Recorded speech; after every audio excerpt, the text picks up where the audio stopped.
Hey y'all, and welcome to my channel, or welcome back if you're a returning viewer. I'm Maisie, and this is Maisie with a Z, and here we talk about books.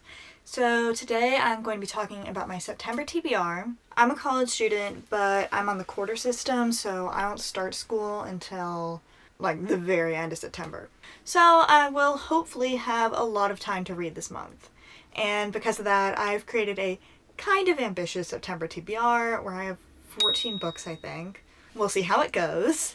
And without further ado, let's go ahead and get into it. The first book on my TBR, which has been on my physical TBR for far too long, and which I want to get into before the summer is over, is Fable by Adrienne Young. I've seen nothing but good things about this book, and because it's set on the ocean and a lot about sailing and such, it just feels like a summery book to me. I don't know. That's why I want to get to it before the summer's over, because I keep putting it off every year because I don't get to it during the summer, and then I'm like, it's not a wintry book. We'll see. Hopefully I get to this. I actually got an audiobook of it on Libby, so I can hopefully listen to it while doing other stuff, and we'll see how that goes. Yeah, I'm really excited to read this. The cover is so pretty, and I want to finally get to it and see what all the hype is about. And then next up is one of my most anticipated reads of the year, which came out months ago and I still have not gotten to. And this book is Emily Wilde's Map of the Otherlands by Heather Fawcett. Emily Wilde's Encyclopedia of Fairies was almost definitely my favorite read of last year, except maybe like Kingdom of Ash. It was at the very least one of my favorite reads of last year, and so I'm super excited to read this. It is my most anticipated release of 2024, and I've just been putting it off until I felt like I could dedicate time to it, because the rest of the summer I was super busy and stressed with internship things and summer classes and family stuff and a whole lot of things. So I'm hoping to finally be able to just sit down and really get into it, and I'm super excited because I loved the first book so much. And I'm really excited to see what the second book brings for Emily and Bamblebee. But this world is so charming, and the first book felt so cozy and warm, and so I'm hoping it's going to be a really good transition to fall read. And yeah, I'm really excited. It's going to be so fun, and I just loved the first book so much, so I have very high expectations. And then we have The Prisoner's Throne by Holly Black, and this is the second book in the Stolen Heir duology, which is set in the same world and featuring many of the same characters as The Folk of the Air, which is the Cruel Prince trilogy. The first book in this, The Stolen Heir, was a bit of a fever dream where I could not with any certainty tell you the plot of it, but I'm looking forward to this one. I remember really liking our main character, Ren. She's an absolute icon. Not as good as Jude from the first trilogy, but still iconic, and I'm really excited to see where this goes for her. I also think I've heard from people that we're supposed to see more of Jude and Carden in this than we did in the first book, so I'm really excited for that because I love them. And yeah, super excited for The Prisoner's Throne, as long as none of my favorite characters get hurt, which I don't think is really Holly Black style, so I feel like it's probably going to be fine. I will be very sad to leave this world, but you know, that's what rereading the Folk of the Air trilogy is for. Next up we have Her Radiant Curse by Elizabeth Lim. This is a prequel to the Six Crimson Cranes duology, which I absolutely adore. It is such fairy tale vibes. It's just so lovely and fun and whimsical. I just adore Elizabeth Lim's writing, so I'm super excited for this. I am pretty sure that it ends unhappily, given what I remember of where these characters are during the Six Crimson Cranes duology. So I don't think it's going to be the happiest of reads, but I'm sure it's going to be a really good time. Elizabeth Lim is so good at what she does and creating these super lovely folktale, fairy tale vibes in her writing. I don't know, I'm just super excited to read it. And yeah. And then we have yet another sequel by an author I love, which is The Second Son by Adrienne Tooley, and this is the sequel to The Third Daughter. I love Adrienne Tooley's writing, and I absolutely loved The Third Daughter. I read it earlier this year. I pre-ordered this and it came out in July.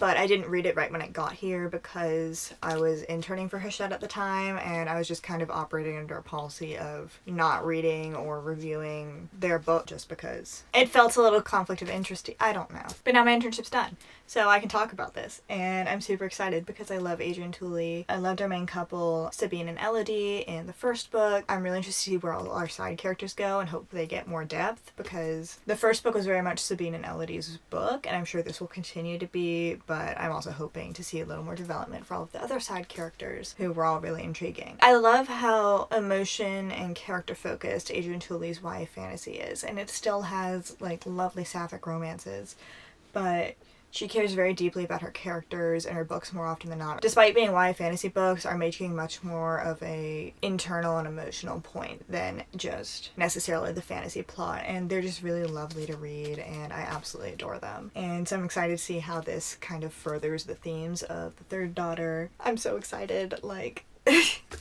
it's gonna be such a good time. It will be an emotional time too, but it will be a good time. And next up we have a book where I'm not sure if it's going to be a good time because I've seen a lot of mixed reviews about it, but that's Not in Love by Ali Hazelwood, where I've read all of Ali Hazelwood's other books. I've read the Love Hypothesis, the whatever the second one was, and Love Theoretically, and I really loved all of those. Absolutely adored them. I had mixed feelings about the 3 novellas she did. I just did not feel like they worked very well at all. And then her 2 more recent books, Bride and Checkmate, I have very mixed feelings towards, where Bride was a bop, but I thought the world building was so it was so strange. Anyway, I spent a lot of time talking about this in the reading vlog where I read it, so I won't talk about it now. But I've seen mixed reviews of this. It's supposed to be a lot less rom-com-y than her other books, and I don't know. I'm just not sure I'm gonna enjoy it. But we're gonna give it a shot because I do love Ali Hazelwood, and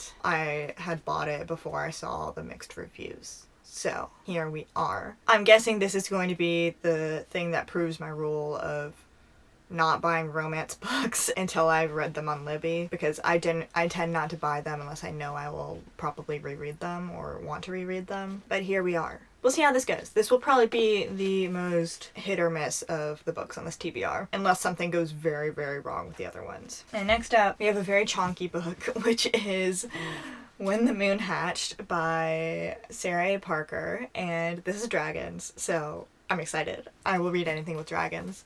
I don't know, I'm just excited to read like a thick high fantasy book again, where I've read the first 2 Crescent City books not that long ago, so it's not like it's been that long, but I have a lot of super thick fantasy books on my TBR right now, where I have the second 2 books in the first Mistborn arc and a couple other Brandon Sanderson books, and I have A Day of Fallen Night and Swordcatcher, and so I'm hoping, since this is like the most romantic-y fun vibes of all of them, that'll help me kind of like ease into it and make the rest of them seem a lot more approachable, just because like I love super long fantasy books, but I've just gotten out of practice with reading them. I'm really excited because I've heard tons of good things about it, and it has dragons, and I'm sure it's going to be a good time.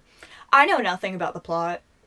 I don't think I've even read the plot summary on the back. I've just heard the vibes, but I'm excited. It's going to be a good time, I think. And the good thing is I have Kindle Unlimited, so if I get tired of lugging this around, I can read it on that. And next up, we have 2 books that I got at my internship from the like take shelves, which are like books you can take for free as an employee. So the first of those is Oath of Fire by K. Arsenal Rivera. This is a sapphic retelling of this Psyche and Aerosmith, and it's set in like a fake court, and that just sounds so good, and I'm really excited. Like, I don't know. I've really heard nothing about it, but I'm hoping it's going to be a good time. If not, then at least I'll have read it, because the fae fantasy space is very dominated by heterosexual relationships, so it's exciting to see more queer relationships in that space regardless. And then the other book I got from the take shelves was Hers for the Weekend by Helena Greer. This is sapphic romance, fake dating at a wedding, and I don't know, hopefully it's gonna be a good time, and if not, it's just a super cute cover, so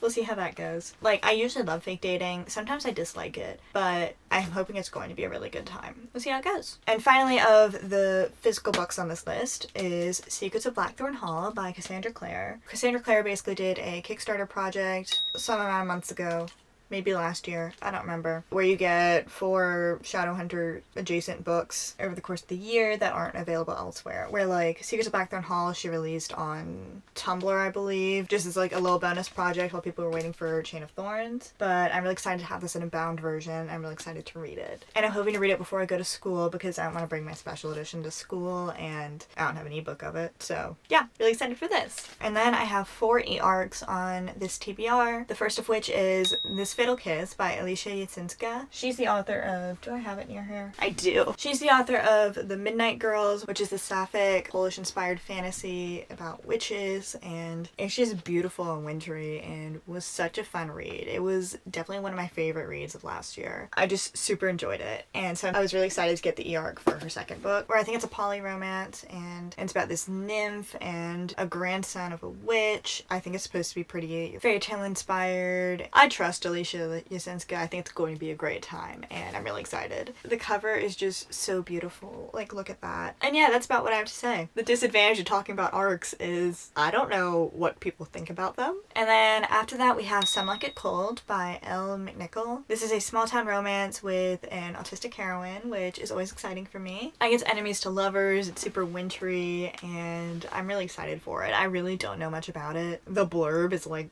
6 sentences long or something. I don't know what it's about, but it sounds like a good time and I'm really excited for it. And then I'm having second thoughts about this TBR, because after that we have Gentlest of Wild Things, which is also a sapphic retelling of Psyche and Eros myth. It's gonna be fine. It's gonna be great. Alright, let's just be reading 2 sapphic retellings of the same myth in the same month, but it will be okay. It's gonna be great. We're gonna thrive. But I think it has vampire and Pusa vibes. Sorry, I thought my camera battery was gonna make it to the end of this, but it didn't. So we're back, and we're talking about The Gentlest of Wild Things. Yeah, so basically this and Oath of Fire are both sapphic retellings of the Psyche and Eros myth, but this one I think is much more heavily Greek-inspired in its setting and fantasy, whereas I think Oath of Fire is just kind of taking the plot and setting it in a fae fantasy setting, so I think it's gonna be fine. And yeah, I think this has some like Empusa vampiric vibes, and it has such a beautiful cover, and I think it's going to be a really good time. I'm really excited. If nothing else, reading these both in the same month will give me something good to talk about in discussing them in my wrap-up, because I'll be able to compare them a bit. There's that, I guess. And Gentlest of Wild Things and Some Like It Cold both come out October 1st. And then last up is Much Ado About Margaret, which comes out October 22nd. This is a Regency romance. It's following a woman who was trying to make a living writing novels, but now is looking like I think she has to marry to keep her and her younger sisters afloat, and I think it's a romance between her and this man who does some book publishing, and he had previously rejected her manuscript, but then he reads it and he's like, oh, I really want this, but now he's trying to convince her to let him publish it, I think. I think there's some like mistaken identity thing going on at the masked ball, and I think it's just gonna be a super good time. I love Regency romances, so this sounds super fun. And yeah, that's the last book on this very lengthy TBR. Hopefully I get to all of them, because I have not been doing the best job at reading down my physical TBR this year, which was my main goal of the year reading wise, so hopefully this month will be the start of turning that around. And we're gonna hope for the best in that regard. Thanks so much for staying around to the end of the video. I really appreciate it if you're here. Please consider liking, commenting, and subscribing if you want to see more videos from me. You can find me on my blog, Instagram, Goodreads, and Storygraph at the links in my description. And yeah, thanks so much for sticking around to the end, and I'll see you later.